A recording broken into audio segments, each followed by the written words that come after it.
90% of new traders blow their account in the first 90 days. And it's not because the market is hard. It's because of three specific mistakes almost every single one of them makes. I've made all three. I'm going to save you the tuition I paid to learn them. Mistake number one is going to sound like the opposite of what every finance bro on YouTube told you. New traders don't blow up because they're bad at reading charts. They blow up because their first real trade is sized like it's their 100th. Here's what actually happens. You paper trade, or you watch a few videos, you feel like you get it, and then you deposit real money, and you go in with a position size that would make a hedge fund manager nervous, not because you're reckless, because nobody told you that confidence and competence are two completely different things in the first 90 days. Think about it like driving. You don't get your license and immediately merge onto a racetrack, but that's exactly what most new traders do with their capital.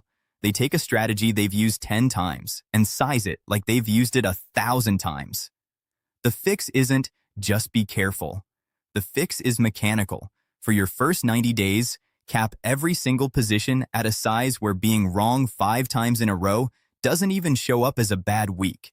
If a string of losses that small can rattle you, your size is already wrong, no matter what your strategy says.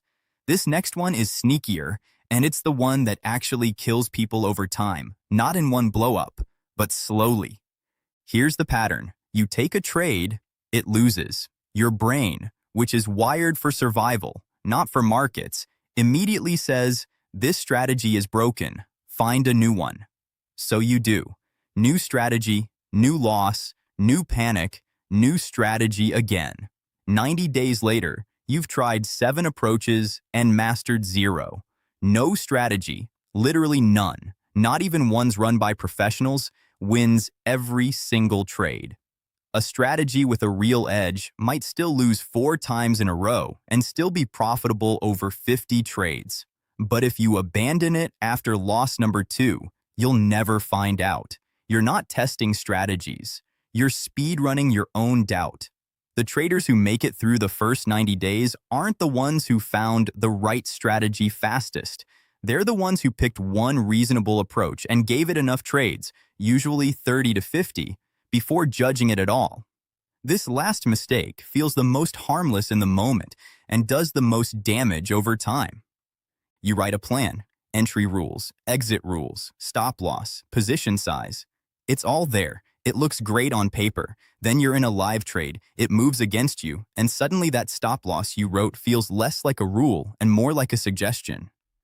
I'll just give it a little more room. It'll probably bounce back. That sentence right there has ended more trading accounts than any bad strategy ever has.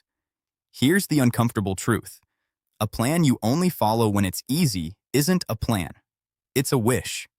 The entire point of writing rules down before you're emotional is so that the version of you who's calm and rational makes the decision, not the version of you who's watching a red number and feeling your stomach drop. If you find yourself moving a stop-loss mid-trade, that's not a strategy adjustment. That's the exact moment the first 90 days usually go wrong. So to recap, the 3 mistakes that quietly end most trading journeys before they even really start. Sizing positions like you've already earned trust you haven't earned yet. Abandoning a reasonable strategy before it's had a fair sample size to prove itself. And treating your own rules as optional the moment they get uncomfortable. None of these are about market knowledge. All 3 are about discipline, which, honestly, is the actual skill you're being tested on in the first 90 days. The charts are just the excuse. If you've made one of these 3 mistakes already, and be honest, drop which one in the comments. I read every single one, and I promise you're not the only one. This video is for educational and informational purposes only and does not constitute financial or investment advice. Trading involves substantial risk of loss and is not suitable for everyone. Past performance is not indicative of future results. Always do your own research and consult a licensed financial advisor before making any trading or investment decisions.